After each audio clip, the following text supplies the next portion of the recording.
नमोस्तु नमो हरिहंताणं नमो सिद्धाणं नमो आयर्याणं नमो वज्रायाणं नमो लोये संसाहुणं हरिहंत सिद्ध सूर्य उपाध्याय साधु सर अर्थ के प्रकाशी मांगलिक जिनको स्वरूप जाने रागते वही जो स्तुति धन्य धन्य तीन ही ते काज सब आज भाई करे जोड़े बारे बारे वंदना हमारी है मंगल कल्याण सुख सो हम चाहते हैं।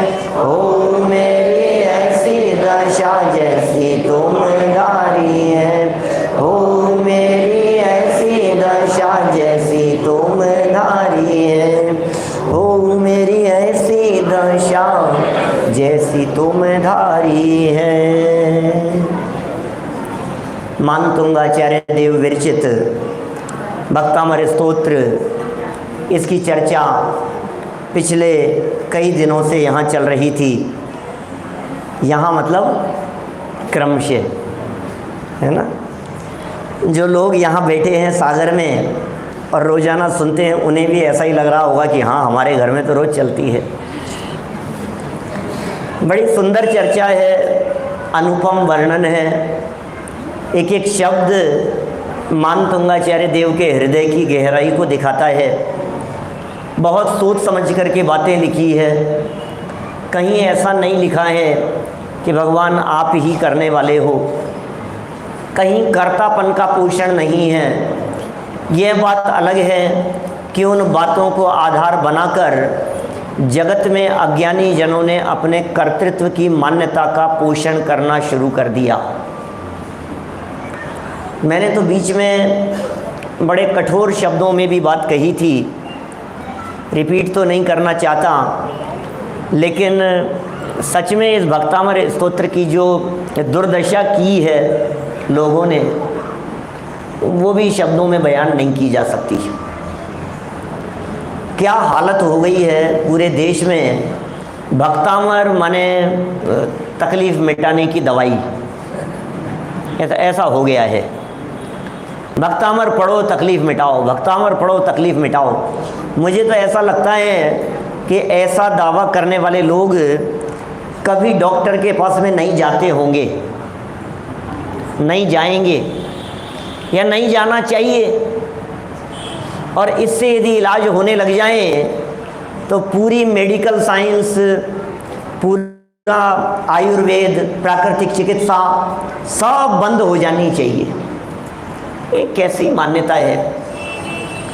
आप कुछ भी कह रहे हैं, कुछ भी सुन रहे हैं, कुछ भी समझ रहे हैं, कुछ भी कहा जा रहा है और दुनिया तो क्या करें। हम कहते हैं ना, मरता क्या नहीं करता।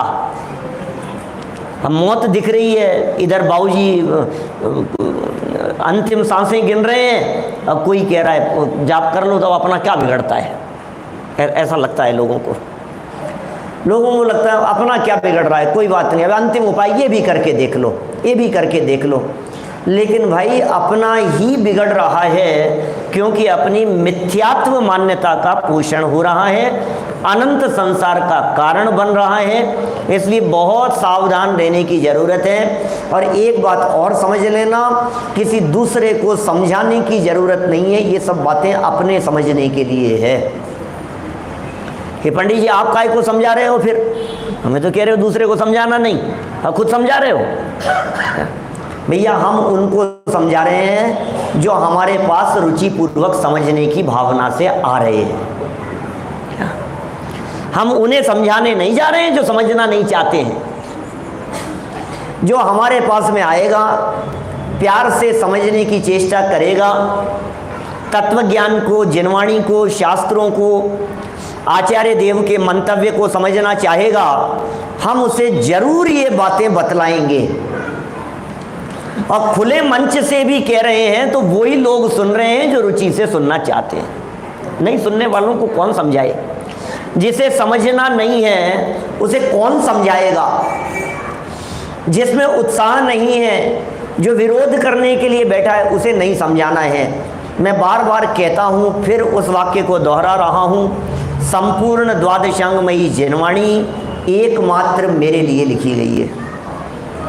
बस कभी भी जिनवाणी को ये देख करके नहीं पढ़ना कि उसको पढ़ाएंगे, उसको सिखाएंगे, उसको समझाएंगे। ये जिनवाणी मेरे लिए लिखी गई है, मेरे कल्याण के लिए लिखी गई है। इसमें यदि मेरा हित भाषित होता हो तो मैं रुचिपूर्वक इसको पढ़ूं, सुनूं। वो सुना रहे हैं, ये सुना रहे हैं, इन्होंने ऐसा कह दिया, उन्होंने ऐसा कह दिया, कोई लाग लपेट नहीं है। जिनवाणी माँ क्या कह रही है? माँ दुनिया में कभी अपने बच्चे का बुरा नहीं चाह सकती। बस महासिद्धांत, महानियम समझ लीजिए आप। दुनिया में कोई भी माँ हो, अरे पुत्र कुपुत्र हो सकता है, लेकिन माता कभी कुमाता नहीं हो सकती, है ना। जिनवाणी माँ है हमारी। जो बात जिस भावना से आचार्यों ने लिखी है, उन बातों को बहुत गहराई से समझ लेना चाहिए।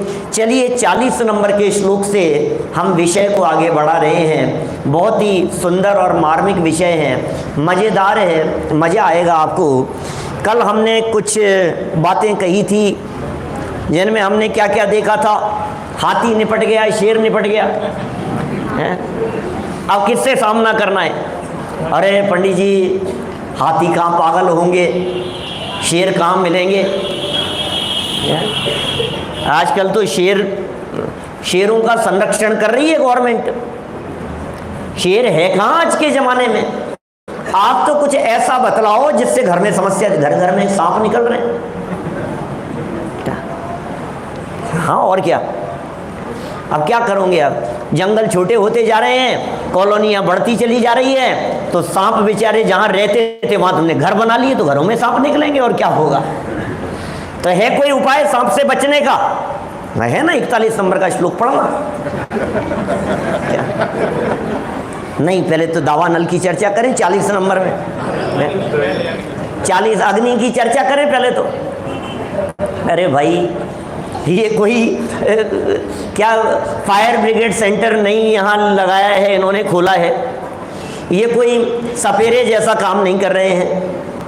ये तो बड़ी विशुद्ध भावना से लिखा है। संकट दिखते ही नहीं है भक्त को। भक्त के दिमाग में ये लगता ही नहीं है कि ये कोई संकट है, इनमें क्या दम है। अरे भैया, ऐसा लिखा है, टोडरमल जी साहब ने मोक्ष मार्ग प्रकाशक में कोट किया, अपने भागचंद जी शाहजेठ साहब की कृति की गाथा कोट की उन्होंने, कि सुनो, सर्प तो असली ये कुगुरु सर्प है, जिनसे सावधान रहना। ये जो दुनिया में सर्प है, ये एक बार काट लेगा तो एक ही जीवन खराब होगा, लेकिन जो कुगुरु रूपी सर्प से काटा गया, उसके जन्म जन्मांतर बिगड़ जाएंगे। वो सावधानी की बातें रखना। चलिए, बहुत हो गई भूमिका है। 40 नंबर श्लोक पढ़ लें। अग्नि, कौन सी अग्नि की बात कर रहे हैं? कल्पांत काल पवनोदत वह्निकल्पम दावानलम ज्वलितमोज्ज्वलमोत्फुल्लिंगम विश्वं जिगात्सुमिव सम्मुखमापतन्तं त्वन्नाम कीर्तन जलम शमयत्यशेषम्। अग्नि जलेगी तो जल की जरूरत पड़ेगी। रावण यदि सामने से अग्नि बाण छोड़ता था तो इधर से राम लक्ष्मण जल बाण छोड़ देते थे, उसका अग्नि बाण रास्ते में ही ठंडा हो जाता था। अब अग्नि जल रही है, कौन सी? कल्पांत काल, साधारण अग्नि की बात नहीं है। कल्पांत के समय की अग्नि, कैसी अग्नि जलती होगी कल्पांत के समय में? ये तीसरी बार प्रयोग कर रहे हैं यहाँ मानतुंगाचार्य देव। पहली बार चौथे 5वें श्लोक में प्रयोग किया, चौथे में प्रयोग किया।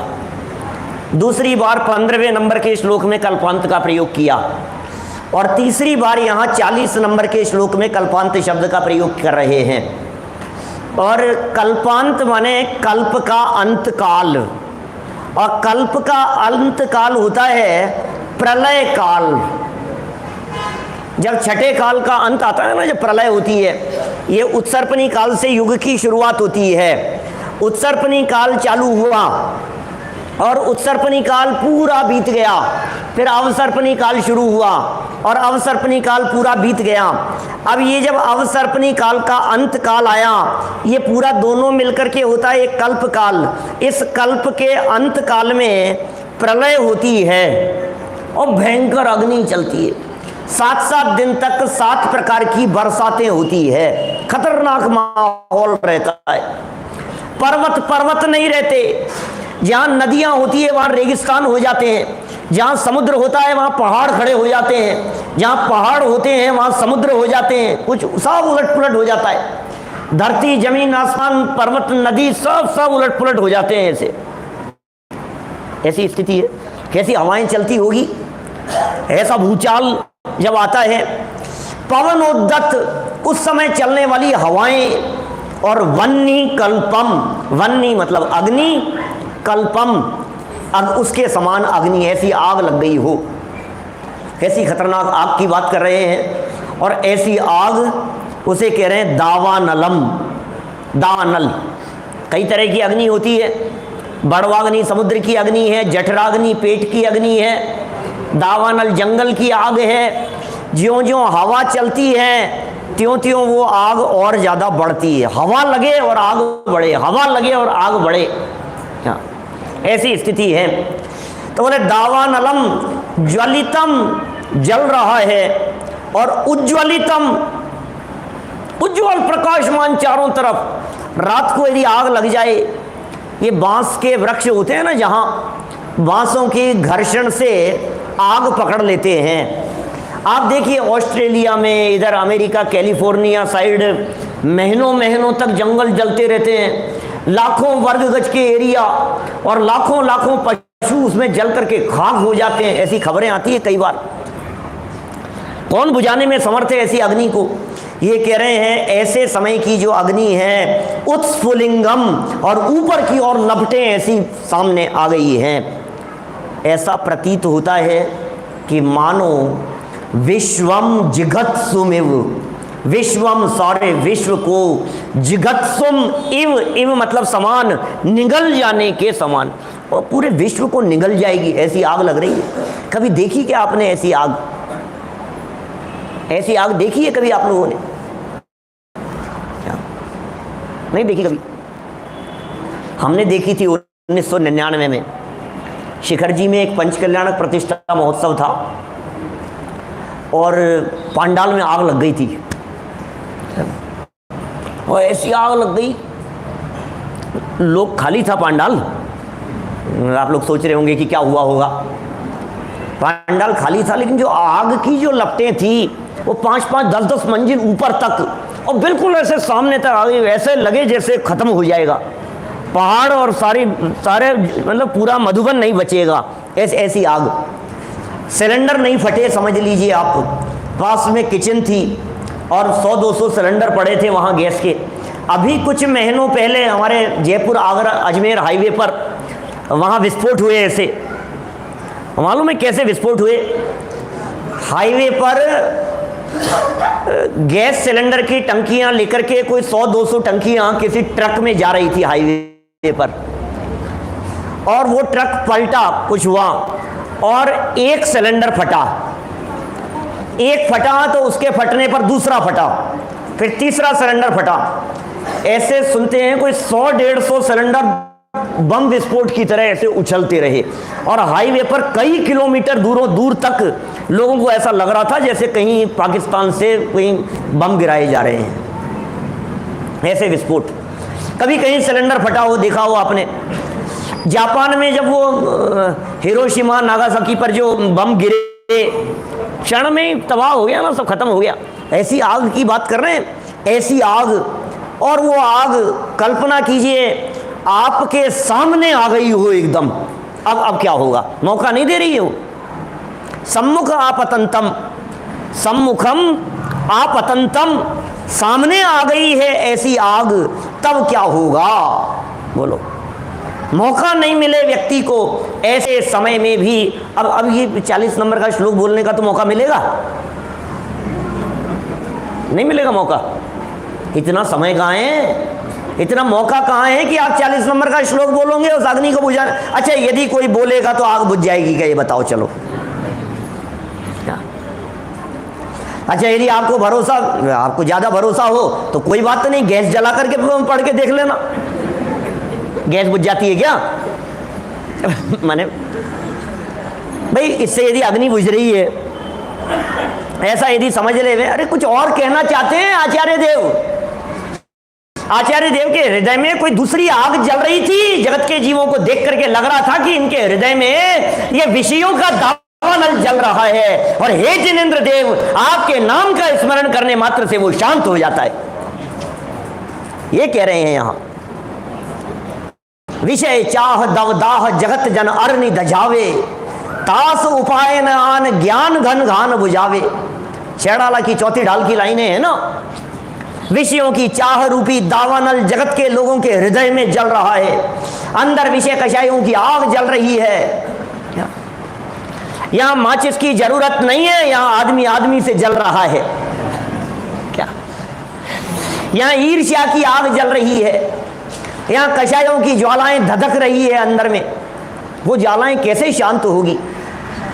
अरे बाहर की आग तो फिर शांत हो जावे समय पाकर के, अंदर जो आग जली है ईर्ष्या की, वो आग कैसे शांत होगी? उस आग को शांत करने का उपाय यहां ये बतला रहे हैं। त्वत् नाम नाम कीर्तन जलम।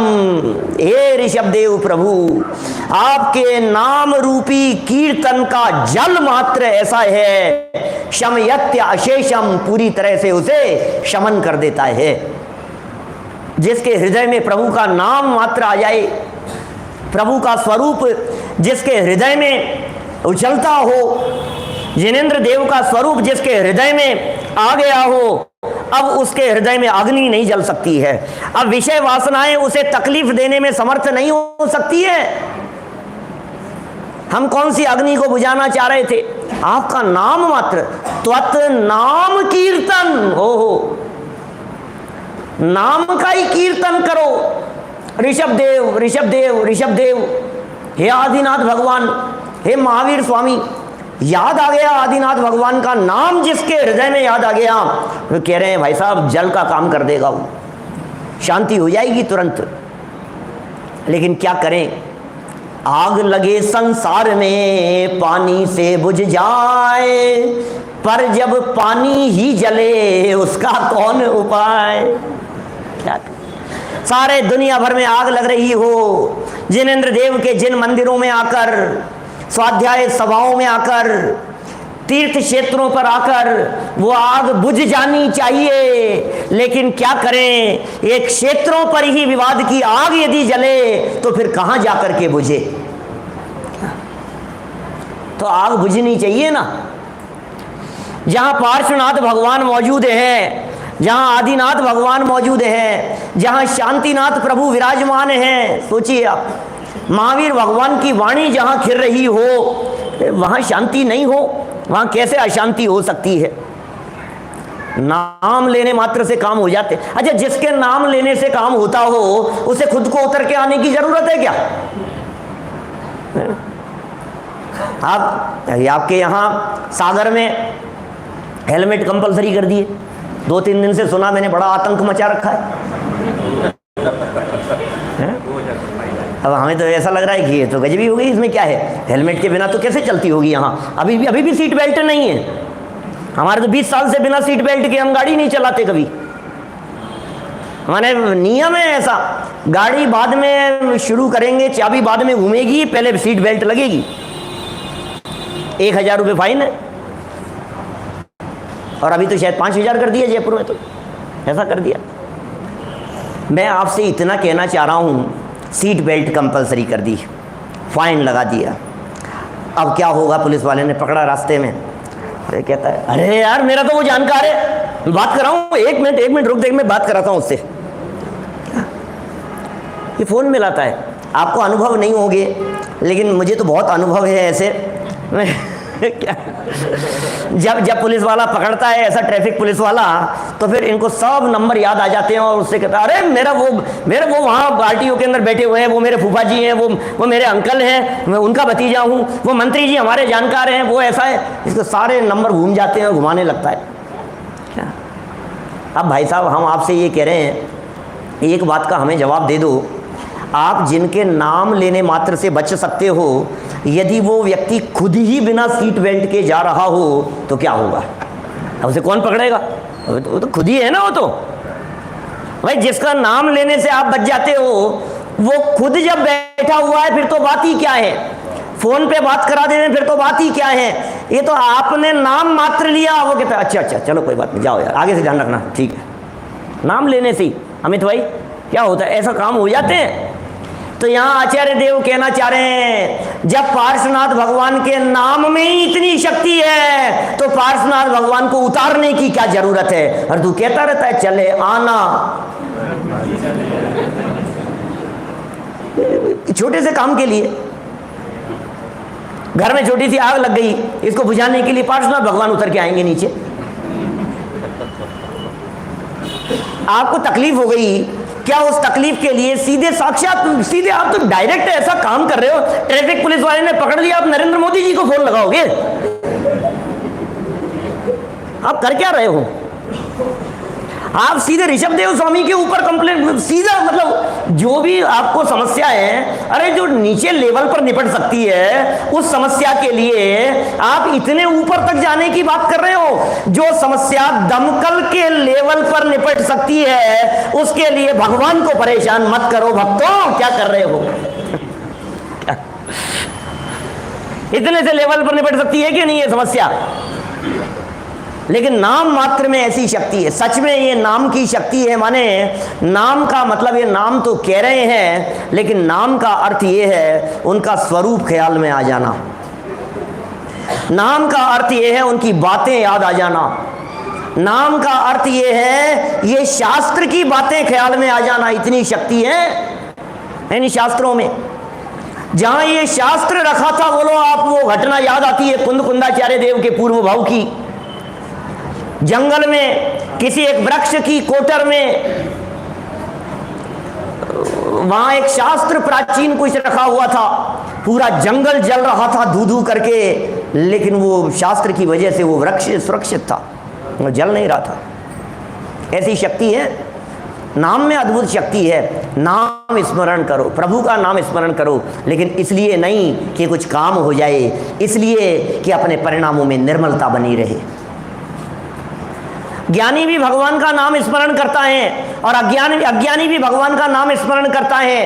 अज्ञानी इसलिए स्मरण करता है कि भगवान बचा लेंगे, और ज्ञानी इसलिए स्मरण करता है कि परिणाम विकृत हो रहे हैं, इन परिणामों को नहीं संभालूंगा तो मेरी दुर्दशा कैसी होगी। ये विचार करके वो अपने परिणामों को संभालने के लिए, अपने भावों को संभालने के लिए प्रभु का स्मरण करता है।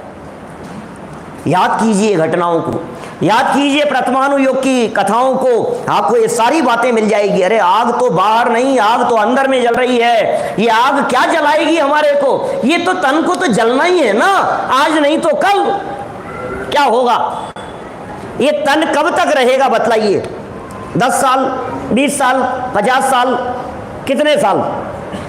उसके बाद में शमशान में ले जाकर के जला देंगे। तो तन को तो आग लगेगी ही ना, लेकिन तन को लगने वाली आग के काल में भी हमारे ज्ञानी धर्मात्मा कैसे सहज शांत रहते हैं? प्रभु आपका नाम स्मरण करके, प्रभु आपकी वाणी का स्मरण करके वे सहज और शांत रहा करते हैं। सर पर सिगड़ी जल रही है, राजकुमार मुनिराज और शांत बैठे हुए हैं। बाहर में माथे पर अग्नि जल रही है, सिगड़ी जल रही है, और वे शांत बैठे हुए हैं। और यहां पंखा चल रहा है, एसी चल रहा है, और माथे गर्म हो रहे हैं। अंदर की आग है ना, आग लग रही है अंदर, बर्दाश्त नहीं हो रही है। इसने कैसे इतनी महंगी गाड़ी खरीद ली पड़ोस में, बर्दाश्त नहीं हो रही है। इसने कैसे ऐसा मकान बना लिया? इसकी सफेदी, ये इससे ज्यादा सफेदी ये कैसी हुई? आता था ना एक पहले ऐड आता था, पता नहीं, मैं तो बहुत सालों से तो अब जिसका भी आता हो।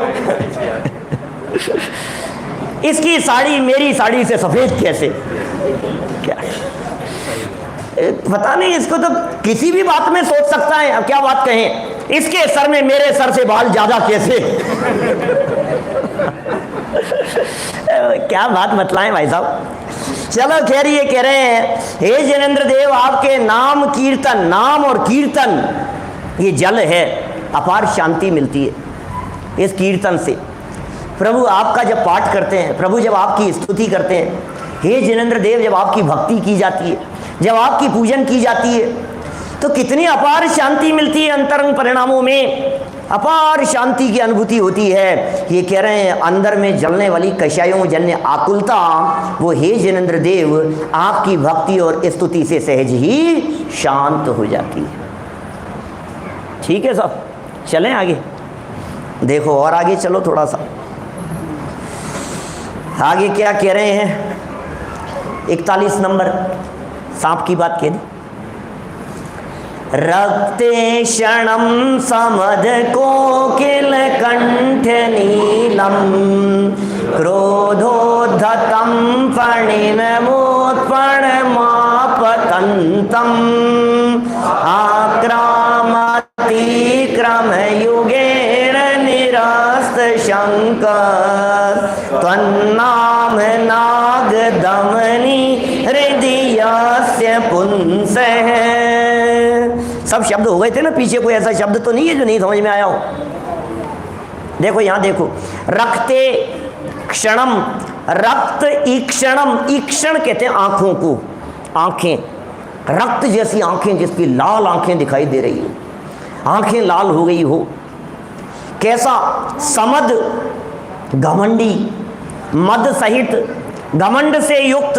कौन, कोकिल कंठ नीलम, कोयल, कोयल नहीं, कोयल की बात नहीं कर रहे, कोकिल कंठ, कोयल के कंठ के जैसा नीला, गहरा नीला, क्रोधोद्धतम, क्रोध से उद्धत।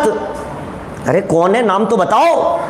बोले फणिन, फणिनम, सर्प की बात कर रहे हैं, सर्प, ऐसे सर्प की बात कर रहे हैं जिस सर्प की आंखें लाल है, जो सर्प भयंकर काला नाग है, कोकिल कंठ की तरह है, जिसका कलर है बिल्कुल ब्लैक कोबरा, ऐसा सांप।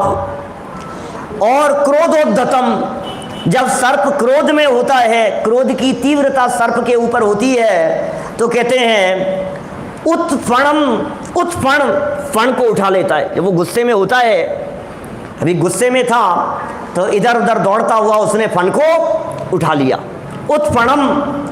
और क्या, आपतंतम, और सामने ही आ गया। अब क्या करोगे आप, अब क्या करेंगे बोलो। है आपके पास में कोई चीज, है आपके पास में कोई जड़ी बूटी, बतलाओ, कोई हो तो बतलाओ। हमारे पास तो 41 नंबर श्लोक। क्या सच्ची घटना कहता हूँ, हमारे यहाँ जयपुर में महावीर नगर की घटना है, शायद हो सकता है सुन भी रहे होंगे सादर में। घर में बहुत सांप आते थे उनके, आए दिन में 5-7 सांप निकलना मामूली बात थी, और ऐसे लंबे लंबे बड़े बड़े सांप। और घर में जो व्यक्ति थे उनकी तो ऐसी आदत हो गई थी, सांप पकड़ने में एक्सपर्ट हो गए थे। पकड़ते थे, बाल्टी लाते थे, और वो देखते थे किधर से, मतलब घर में ऐसे दौड़ता रहता था इधर से उधर। उसको कैसे पकड़ते थे, बाल्टी लाते थे, वो किधर से आ रहा है, सामने से बाल्टी लाए, उसको ढका, ले जा करके कहीं दूर जा करके उसको फेंक। आए दिन ऐसी घटना घटती थी। बहुत सालों पुरानी बात हो गई, कोई 15-1 साल पुरानी बात होगी। 15 का मतलब समझ लीजिए आप 2004, 5, 6 के आसपास की बात, 5 के आसपास की बात है। अब मैं प्रवचन करने जाता था वहाँ पे, मेरे पास भी समस्या बतलाई। बोले पंडित जी क्या करें, आपके पास कोई उपाय हो तो बतलाओ। मैंने कहा उपाय तो यही है कि आप घर बदल लो, यहाँ आते हैं, जहाँ कहाँ से आते हैं, बोले पीछे कुछ ऐसा है कि वहाँ से आ जाते हैं वो। हम बोले, मैंने कहा क्या क्या कर चुके हैं आप। हम बोले हम तो अखंड पाठ कर चुके 41 नंबर का। ये सच्ची घटना, जिनवाणी की गद्दी पे बैठ के बोल रहा हूँ सामने। बोले बतलाया हमारे को, कई लोगों ने बतलाया कि आप इसका थोड़ा सा पाठ करो तो वो सांप जो है आएंगे नहीं, आना बंद हो जाएंगे। मैंने कहा फिर बंद हुए क्या। बोले बंद तो नहीं हुए। मैंने कहा फिर क्या हुआ कि आपने बंद कर दिया? हम तो बंद करते ही कब तक बोलते रहते। आप सोचिए, लोगों को ऐसा भ्रम हो गया है। अभी एक सच्ची घटना में कई बार बतलाई मैंने। शिखर जी, हमारा स्वर्ण जयंती का कार्यक्रम था 2016 में शिखर जी में, तो हम ऊपर से उतर गए थे और हमारे राहुल जी हैं, शायद उन्हीं की बातें किसने बतलाई थी, ऊपर से किसी 20-22 साल के लड़के को सांप काट गया बीच रास्ते में। और सांप काट गया तो उसको बहुत सारे लोग थे वहाँ। अब सांप काट गया, पार्श्वनाथ भगवान का क्षेत्र, और साक्षात सांप आ गया, तो क्या करें? उसको लेकर के बोले इसको तो ऊपर ही ले चलो पार्श्वनाथ भगवान की टोंक पर, ज़्यादा दूर नहीं होगा। तो उसको ऊपर ही ले गए, नीचे नहीं लाए उसको। सांप काट गया तो उसका कोई उपचार नहीं किया, सांप काट गया, देख लिया, उसको पार्श्वनाथ भगवान के पास में ले गए। फिर क्या हुआ? क्या होना था? पार्श्वनाथ भगवान ऊपर चले गए। किसी अज्ञानता है, पार्श्वनाथ भगवान का चिन्ह है सांप, साक्षात सांप आ गया। अरे पार्श्वनाथ भगवान ने हमें दर्शन दे दिए। हो गया, सांप ने दर्शन दे दिए, पार्श्वनाथ भगवान ने दर्शन दे दिए। क्या हो गया है समझ में नहीं आ रही ये बात। ये यहाँ कह रहे हैं भैया कोई उपाय नहीं है, उपाय एक ही है कि कल मरते हो आज मर जाए, आयु पूरी होने के बिना ये जीव मरता नहीं है। इस बात का श्रद्धान ही एकमात्र उपाय है। उपाय देखो क्या लिखा है इसमें, इसमें उपाय क्या लिखा है, बड़ा सुंदर उपाय लिखा है। इतनी सुंदर पंक्तियां हैं, सच में ऐसा मन करता है इनको स्वर्ण अक्षरों में लिखें, इसका अर्थ बतलाएं जगत के जीवों को, इसका क्या अर्थ है। देखिए क्या लिख रहे हैं, रक्ते क्षणम, रक्त जैसी जिसकी आंखें दिखाई दे रही है ऐसा सांप, समद घमंड से भरपूर, कोयल के कंठ के समान नीला, गहरा नीला काले रंग का, क्रोध से उद्धत, ऐसा महाभयंकर क्रोध, और फणिनम ऐसा सर्प, उत्फणम आपतंतम, फन उठा करके सामने आकर के खड़ा हो गया। और देखो तो ऐसे होते हैं सांप, आपने सुनी होगी शायद, ऐसे दृष्टि विष होते हैं, ऐसे दृष्टि नाग कहलाते हैं वो, और उनके आंखों से ही वो देख लेवे यदि किसी को तो सामने वाले को जहर चढ़ जाता है और मर जाता है व्यक्ति। ऐसे काले नाग की बात कर रहे हैं। आक्रामती, आक्रामती, ओहो क्या कह रहे हैं भाई साहब। और क्रम युगेण, क्रम शब्द का अर्थ हमने आपको पहले किया था। क्रम का मतलब पैर और युगेण मतलब युगल, दोनों पैरों से आक्रामती उल्लंघन कर जाता है। कौन? वो व्यक्ति। कैसा व्यक्ति? निरस्त शंकस, निरस्त शंकस, शंका को दूर करता हुआ, आक्रामती क्रम युगेण, अपने दोनों पैरों से ऐसे सांप को भी निशंकित होता हुआ लांग करके चला जाता है। ऐसे कैसे चला जाएगा? ऐसी कौन सी पावर आ गई अखिलेश भाई? ऐसी कौन सी पावर आ गई उसके पास में? ये कैसे कैसे कर लिया उसने? ऐसे सांप से डर नहीं लग रहा उसको? बोले त्वत नाम नाग दमनी हृदय यस्य पुंसे। वाह, हे भगवान क्या बतलाएं। त्वत माने आपके, नाम रूपी नाग दमनी जिसके हृदय में बैठी हुई है, ऐसा व्यक्ति उस सर्प को भी आराम से उलांग करके चला जाता है, निशंकित होता हुआ। डरने का काम नहीं है, डरो मत।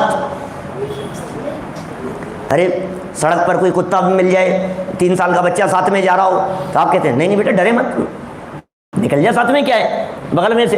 कहीं बंदर हो, आपके यहाँ आते हैं क्या बंदर? सागर में बंदर नहीं है? गजब हो गया भाई साहब, हैं? बहुत कम है। बंदर देखे तो होंगे आप लोगों ने, अब बंदर आते ही नहीं तो देखे ही नहीं हो, क्या पता। देखें बंदर? टीवी पे देखें, फोटो में देखें, अखबार में?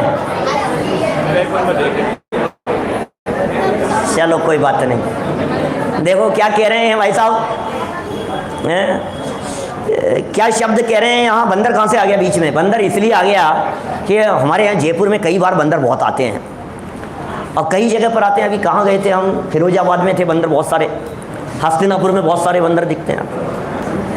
अब बंदर बहुत सारे दिखते हैं तो अब वो कुछ भी झपट्टा मारते हैं, कुछ भी करते हैं। अभी दूसरा व्यक्ति जो साथ में होता है, कोई किसी समझदार ने कहा, देख भाई तुम उसकी तरफ ध्यान दोगे तो वो छेड़ेगा, तुम कुछ मत करो, उसको अपना काम करने दो, तुम बगल से निकल जाओ, कुछ नहीं करेगा। तो ऐसे सांप के बगल से निकल जाओ आप, कुछ नहीं करेगा वो। ऐसे कैसे नहीं करेगा, वो तो डंक मारने के लिए फन उठा करके तैयार बैठा हुआ है कि नहीं, एक चीज होनी चाहिए आपके पास में, क्या? नागदमनी। नागदमनी होनी चाहिए। नागदमनी एक जड़ी बूटी है, एक ऐसी जड़ी बूटी होती है नागदमनी, जिस जड़ी बूटी से सांप का जहर उतर जाता है। जंगलों में मिलती है, कई जगह पर ऐसे आयुर्वेद वाले लोग जानते हैं, पहचान भी होती है उसकी कई तरह की। और आजकल तो सब पहचान सकते हैं अपने मोबाइल में, एकदम नागदमनी डालोगे तो उसकी फोटो आ जाएगी, सब शक्ल दिखने लग जाएगी उसकी। नागदमनी क्या होता है, कैसी जड़ी बूटी होती है, क्या लक्षण होते हैं, सब आपको मिल जाएगा। सांप उस नागदमनी के जड़ी बूटी जहाँ होती है, जिस पेड़ के पास में, वहाँ से आसपास से यदि सांप निकल रहा हो तो उसकी शक्ति कमजोर पड़ जाती है सांप की। जहर उसका ही जहर उतरने लगता है। नेवला सांप से जब भी लड़ाई करता है तो उस नागदमनी के पास में ही लड़ने की हिम्मत करता है। सर्प जहरीला, और नेवले में जहर नहीं होता, नेवले में बिल्कुल जहर नहीं होता, लेकिन नेवले के दांत बहुत बारीक होते हैं। वो सांप से ऐसी जगह पर लड़ता है जहां नागदमनी हो, और लड़ते समय सांप का यदि डंक लग गया तो तुरंत दौड़ करके नागदमनी को सूंघ लेता है, फिर पावर से आकर के और लड़ना शुरू कर देता है। फिर लड़ते हुए सांप का यदि डंक लग गया, मान लो जहर चढ़े नहीं उससे पहले, नागदमनी को सूंघ लेवे, उसका जहर उतर जाए, सांप के टुकड़े टुकड़े कर देता है नेवला। अभी ऐसे ही ये तत्वज्ञान हमारे लिए नागदमनी का काम करता है। कैसी नागदमनी का काम कर रहा है? जब हमारे ऊपर जहर चढ़ गया हो, किस चीज का?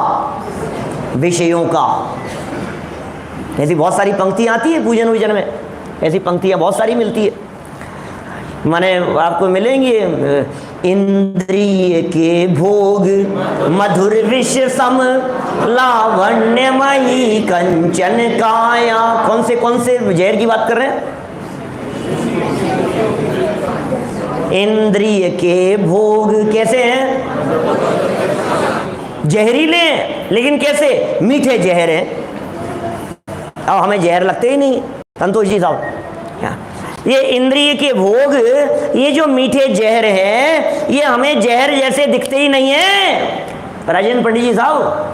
क्या ये हमें जहर दिखते ही नहीं है ये, और ये विषयों की मस्त रहता है, विषयों की ज्वालाएं धधकती रहती है अंदर में, ये जहर पीता रहता है। विषयों के विष को पी पी करके ये जीव आसक्त रहता है, इसे पता नहीं है कि ये विषयों में मदहोश हो रहा है और इसकी स्वरूप संपदा लूटी जा रही है, ज्ञान निधि लुट रही है, इसकी स्वरूप संपदा लुट रही है, इसे होश नहीं है, कुछ सुधि बुद्धि नाही रही है, मिथ्यामति छाए गई है। तो क्या करें? हृदय में एक नागदमनी रखो।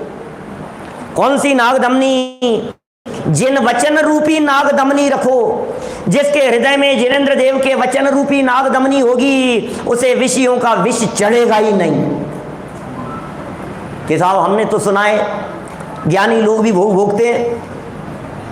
हमने तो सुना है, तो तुमने इतना ही सुना है कि भोग भोगते हैं, तुमने आगे नहीं पढ़ा कि भोग भोगते हुए भी विषयों का रस उसे चढ़ता नहीं है।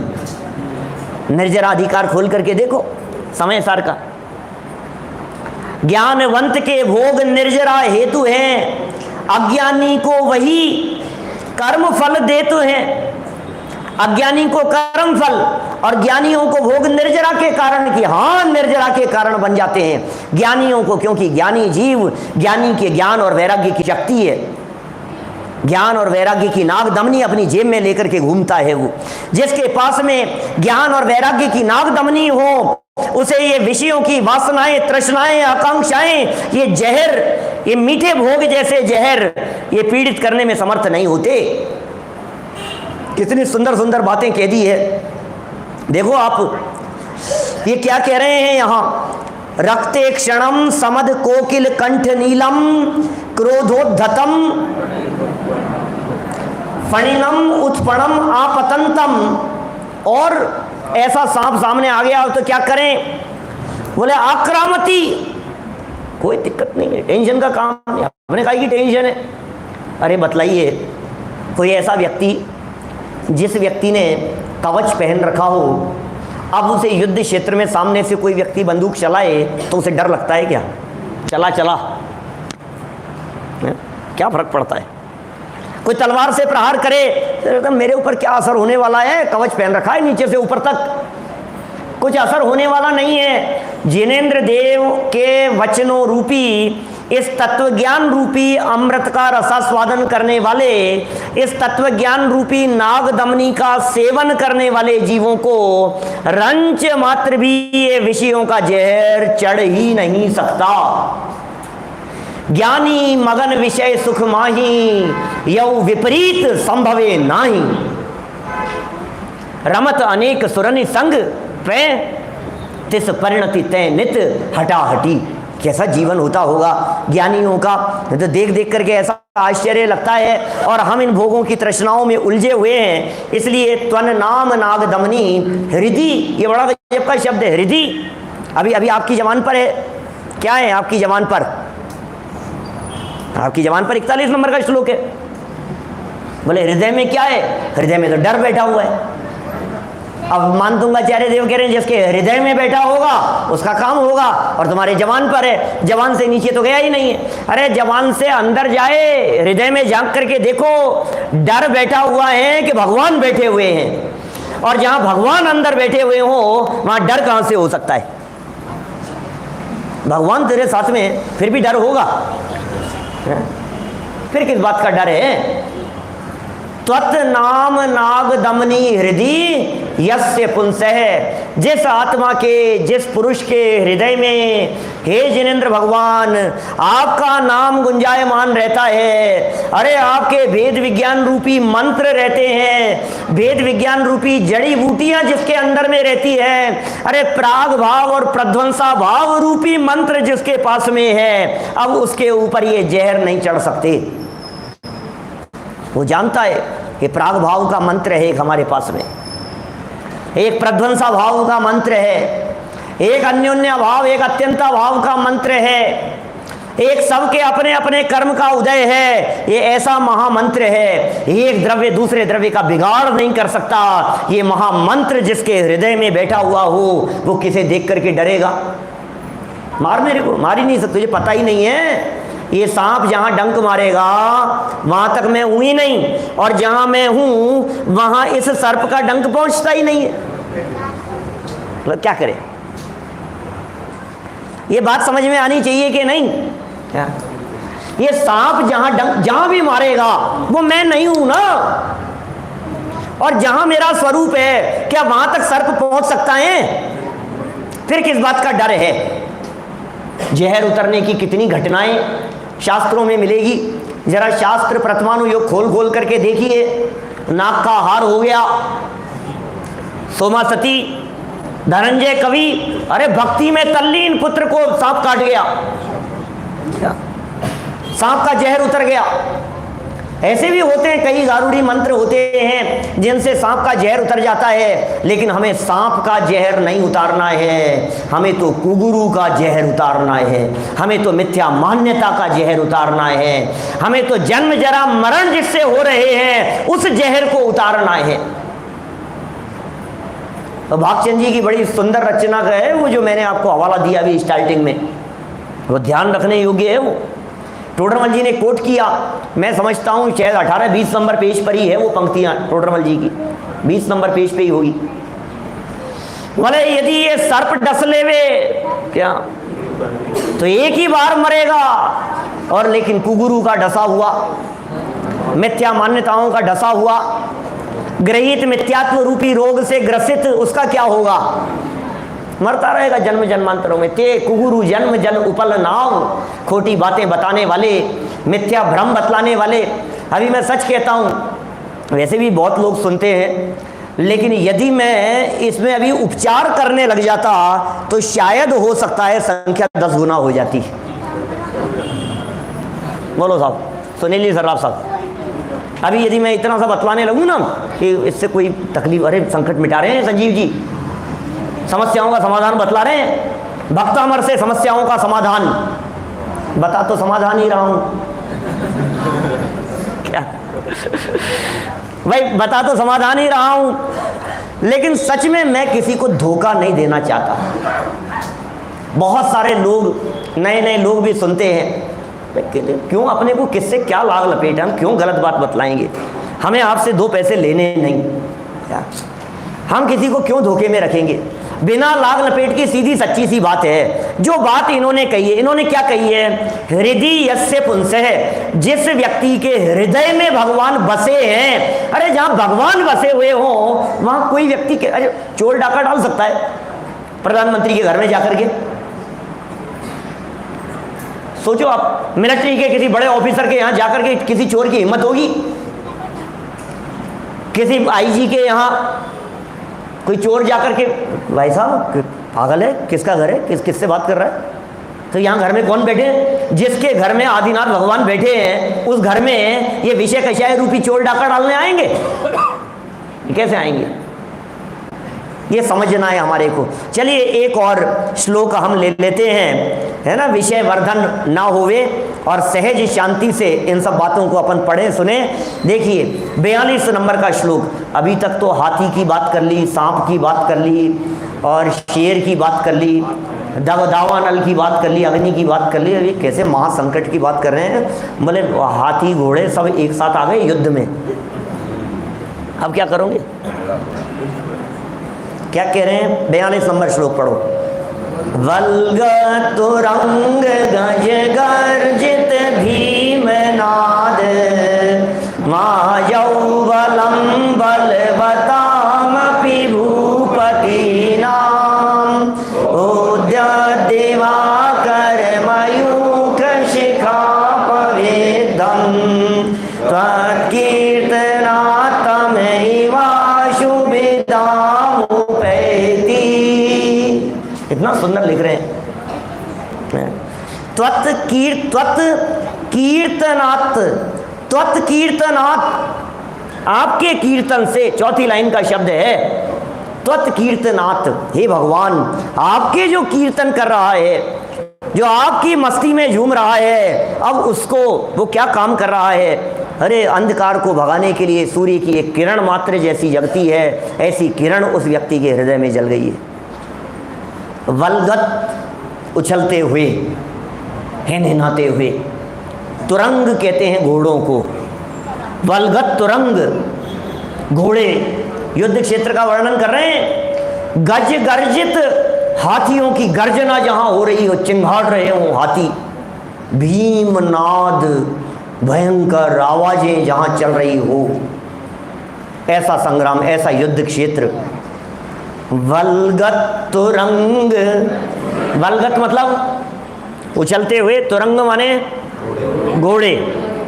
वल्गत तुरंग, गज गर्जित, गरजते हुए हाथी, चिंगाड़ते हुए।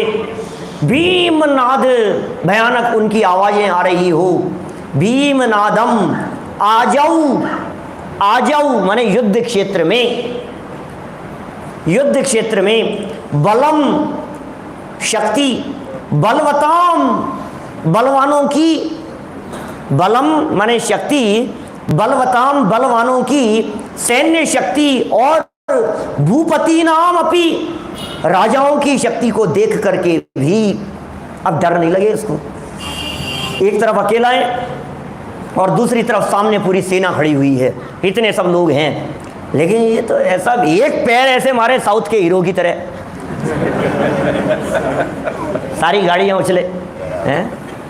ये सब युवा लोग सब समझ गए, देखते हैं सब हैं। साउथ की ऐसी मूवियाँ चलती है, इस तरह की मूवीज़ आती है। क्या पहले कभी हमारा आर्जव चला लेता था तो कभी कभी देखता था ये क्या है, ये क्या दिखा रहे हैं, ये ऐसे ऐसे दिखाते हैं उन पिक्चरों में। एक हीरो साउथ इंडियन मूवीज़ जो आती है उनमें ऐसा होता है। अरे ब्रह्मचारी लोग कहाँ देखेंगे, गर्दन ला रहे, देखने लायक तो किसी के भी नहीं है ना। लेकिन मैं तो बात ऐसी कह रहा हूँ, ऐसे हीरो एक तरफ हो और एक पैर मारता है और वो 10 20 25 गाड़ियाँ उछलती है, ऐसे ऐसे दिखाते। 100 200 500 लोग हों, वो सब ऐसे भागते हैं। वो दहाड़ मारे, वो था एक कोई, उसने आमिर खान ने, नहीं सलमान खान के, आमिर खान कौन था, ऐसा उसने दहाड़ा तो 500-700 लोग मारने आए थे, वो सब भाग गए सब हैं। ये सब बच्चों को पता लग गया कौन था, सलमान खान। अभी क्या ये क्या कहना चाह रहे हैं, ये कह रहे हैं ऐसी सेना, एक तरफ पूरी सेना है और दूसरी तरफ अकेले आप खड़े हुए हैं, डर नहीं लग रहा आपको? उस सेना को देख करके डर नहीं लग रहा है? तो कह रहे हैं डरेंगे कैसे, अभी देखना इस सेना का क्या होगा, कि सेना को जीत लेगा वो। मैं हीरो की बात नहीं कर रहा, मैं तो चैतन्य हीरो की बात कर रहा हूँ। हीरो क्या, चैतन्य राजा की बात कर रहा हूँ, चैतन्य की शक्तियों की बात कर रहा हूँ। इस त्रिकाली ध्रुव चैतन्य शक्तिशाली भगवान आत्मा के सामने ये कर्मों की सेना पानी भरती नजर आती है। आपको अंदाजा है, जब इस त्रिकाली ध्रुव ज्ञायक भगवान आत्मा की दृष्टि होती है, जब ये जीव अपने ज्ञायक स्वरूप को जानता है, जब ये समझ लेता है, तब क्या होता है, क्या फिर किसी बाहुबली की जरूरत नहीं है। क्या अंदर से ऐसा बाहुबल जागृत होता है, आत्मबल जागृत होता है, बाहुबल की जरूरत नहीं है। कैसे आत्मबल की बात कर रहे हैं यहाँ? उद्यत दिवाकर, उदित होते हुए, दिवाकर माने सूर्य, मयूख उसकी किरणें, शिखा उसके नोक मात्र से किरण की अपविद्धम दूर कर दिया जाता है। क्या? त्वत् कीर्तनात्म, आपके कीर्तन रूपी नाम से, कीर्तन से, तम मतलब अंधकार, त्वत् कीर्तनात् पंचमी विभक्ति है, दूर कर देने के अर्थ में। त्वत् कीर्तनात्, आपके कीर्तन से, तम मतलब अंधकार, इव जैसे, आशु मतलब शीघ्र ही, विदाम उपैति, आशु शब्द तो पहले भी आया था मेरे ख्याल से, शायद 8 नंबर के श्लोक में होगा। आशु, सूर्यांशु है ऐसा, आशु मतलब शीघ्र, विदाम उपैति दूर कर दिया जाता है। अरे भाई क्या बात बतलाएं आपको, कैसी सेना को यहाँ निपटाने की बात कर रहे हैं, ये राजाओं की सेना को। अरे जब प्रभु आपका कीर्तन जब अंदर में चलने लगता है तो क्या होता है, चलते युद्ध के बीच में व्यक्ति दीक्षा धारण करने लग जाता है, केश लोच करने लग जाता है। अब लड़ने किससे लड़ेगा? अब जब हमें दीक्षा लेने का परिणाम आ गया तो क्या होगा, भयंकर युद्ध चल रहा हो और युद्ध के बीच में ही किसी राजा को वैराग्य आ गया और ये सफेद झंडा उठा देता है, युद्ध विराम। ये क्या हुआ कि कौन लड़े, किससे लड़े भाई साहब, क्यों लड़े? हमें लड़ना नहीं है, लड़ना नहीं है सीखना, नहीं लड़ना सीखना है, उलझना नहीं है सीखना, सुलझना सीखना है। ये सिखाते हैं भैया हमारे गुरु। तो क्या दादा की पंक्तियां हैं भरत के अंतर्द्वंद की, लड़ना नहीं है सीखना, नहीं लड़ना सीखना है। ये सीखना है हमारे को, हमें ईंट का जवाब पत्थर से देना नहीं सीखना है, हमें तो ये सीखना है कि लड़ाई कैसे मिटे ये बताओ। हमारे हाथ जोड़ने से यदि लड़ाई मिटती हो तो हम तैयार हैं। क्या हमारी गर्दन काटने से यदि तुम्हारी लड़ाई मिटती हो तो काट दो, कोई बात नहीं, क्या करो। हमें तो शांति चाहिए, क्या? लेकिन इसका अर्थ यह नहीं है क्या सर कटा सकते हैं लेकिन सर झुका सकते नहीं। क्या? सिद्धांतों से समझौता नहीं किया जा सकता है। लेकिन लड़ाई करने को तैयार नहीं है। हम नहीं लड़ेंगे। आप अकेले कैसे लड़ेंगे? तो क्या करेंगे बतलाओ? अरे तुम्हें पता नहीं है, पूरी सेना है, उद्दंड सेना है, आग लगा देगी, जान से मार देगी। कोई बात तो नहीं। ये लिख रहे हैं यहां पर, हे भगवान, आपके नाम रूपी कीर्तन जिसके अंदर में चलता है, माने आपके नाम की चर्चाएं जिसके अंदर में चलती है, जो आपकी माला का जाप करता है, जिसके अंदर में भेद विज्ञान की धारा बहा करती है, वो व्यक्ति युद्ध क्षेत्र में भी राजा मधु की तरह है, केशलोच करना शुरू कर देता है हाथी पर बैठे बैठे। हमें नहीं लड़ना है। अरे मैं किससे लड़ रहा हूं? मुझे तो अपने अंदर में बैठे हुए कर्म शत्रुओं से लड़ना है। मुझे तुमसे नहीं लड़ना है, मुझे तो असली में अपने विकार भाव से लड़ना है, अपनी कषाय भाव से लड़ना है। दादा ने बहुत सुंदर लिखा, सत्य की खोज में ज्ञानी और अज्ञानी में यदि लड़ाई हो जाए तो जीत किसकी होती है? अज्ञानी की। ज्ञानी की कि अज्ञानी की? अज्ञानी की होती है। ये हो गया भैया, सत्यमेव जयते का क्या होगा?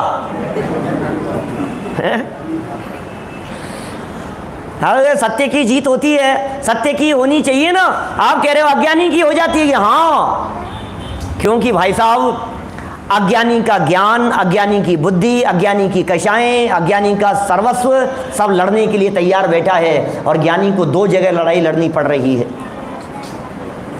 ज्ञानी की कषाएं ये कहती है कि लड़ ले, और ज्ञानी का ज्ञान तुरंत ये कहता है तुझे क्यों करना है, क्यों लड़ना है। लड़ाई किसी भी समस्या का समाधान नहीं है। लड़ने से समस्याओं के समाधान नहीं हुआ करते हैं। इसलिए कह रहे हैं भाई साहब, युद्ध विराम हो जाया करते हैं। महाराजा सत्येंद्र, हमारा जीवन चरित्र चल रहा है अभी, युद्ध के बीच में ही दीक्षा लेने का परिणाम आ गया। देखो आप, इधर युद्ध चल रहा है, दीक्षा लेने का परिणाम। ज्ञानियों के जीवन में ऐसी परिस्थितियां बन जाती हैं। इसलिए जो ज्ञानी जीव आपके त्वत् कीर्तनात्, ये कीर्तन बड़ा गजब की चीज है। कीर्तन का मतलब ये है, चिंतन की धारा जब चलने लगती है तो फिर कीर्तन हो जाता है। कीर्तन का अर्थ ये नहीं है वीर महावीर और जपता रहे, क्या ये कोई कीर्तन नहीं है। नाच रहा है, योगी बन जाओ, क्या हमारे कराते रहते हैं। अब अभी सोचो जरा, उस योगी बनने की बात नहीं है, यहां कीर्तन की बात कर रहे हैं। कीर्तन का मतलब धारा चलने लगे अंदर। जब अंदर में धारा बराबर चलती रहती है वेद विज्ञान की, जब अंदर में धारा नॉन स्टॉप चलने लगती है, कोई किसी का करता धरता नहीं है। जब अंदर में धारा ये चलने लगती है, दुनिया की कोई ताकत मेरा बिगाड़ नहीं सकती है। जब आयु ही पूरी होने का काल आ गया है तो निमित्त कोई भी बन सकता है, और जब आयु पूरी होने का काल नहीं आया है तो दुनिया का कोई राजा महाराजा आ जावे, मुझे मारने में समर्थ नहीं हो सकता है। जब चिंतन की धारा ये चल रही होती है, जब कर्म के उदय का विचार चल रहा होता है। आप सोचिए, इस भयानक, अभी तो ये जंगल की बात नहीं कही इन्होंने,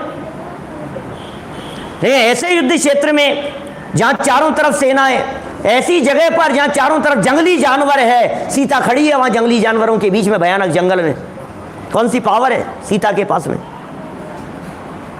सेनापति छोड़ करके चला गया, गर्भ में लवकुश है, क्या उपाय है, कौन सा सहारा है?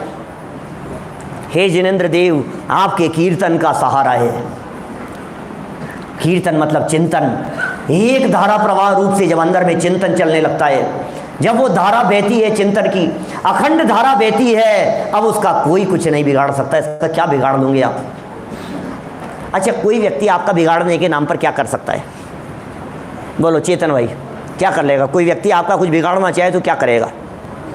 आपका पर्स छीन लेगा, मोबाइल छीन करके तोड़ देगा, तोड़ देगा, कपड़े फाड़ देगा, कोई बात नहीं, दिगंबर कर देगा। हमारी तो भावना है, वो दिन कब आएगा जब दिगंबरत्व अंगीकार करेंगे? अब सोचो जरा, अभी ऐसी स्थिति में और क्या कर लेगा? कि नहीं कोई बात नहीं, मारपीट कर दी, जो भी कर दी, जान से मार देगा, मार दे भैया। अब जिस व्यक्ति को जान की परवाह नहीं, जिस व्यक्ति को माल की परवाह नहीं, अब उस व्यक्ति का कौन क्या बिगाड़ सकता है? दो ही चीज का तो खतरा है, जान और माल। माल चला जाएगा या जान चली जाएगी, दो ही बातें हैं ना। अब माल हमारा उदय से आता है, साता असाता के उदय से, और जान हमारी आयु कर्म पर डिपेंड है। अब हमें जान पर पूरा भरोसा है, आयु कर्म पर, और माल पे पूरा भरोसा है। अब क्या बिगड़ेगा? अब कुछ नहीं बिगाड़ सकता सामने वाला। अब इसका क्या बिगाड़े हैं यार, ये तो मरने से ही नहीं डरता है, इसको मौत का ही डर नहीं है, अब इसका क्या बिगाड़ें? ऐसी स्थिति होती है। इसलिए हे जिनेंद्र देव, ये सब आपके जो सच्चे भक्त होते हैं, जो आपके सच्चे स्वरूप को जानते हैं, उनका दुनिया में कुछ भी बिगड़ता नहीं है। और हम सच में आपके सच्चे भक्त हैं, इसलिए हमें ज़रूरत नहीं है किसी और की। अरे ज़रूरत नहीं है इस स्तोत्र के पाठ की भी, ज़रूरत नहीं है भगवान का नाम याद होने की भी। स्वरूप यदि ख्याल में है, वीतरागता है, बस पर्याप्त है इतना। स्वरूप यदि ख्याल में है कि हम सर्वज्ञ के अनुयायी हैं, बस पर्याप्त है इतना। यदि याद है कि तत्व ज्ञान कोई चीज़ है, वो याद आते ही सब काम हो जाता है। और हम यदि ऐसा कार्य करेंगे तो निश्चित ही ये सारे संकट दूर से ही दूर भाग जाएंगे। कुछ और बचे हैं, कल और आगे बढ़ेंगे, तब चर्चा करेंगे आगे। अभी की बात को यहीं विराम देते हैं।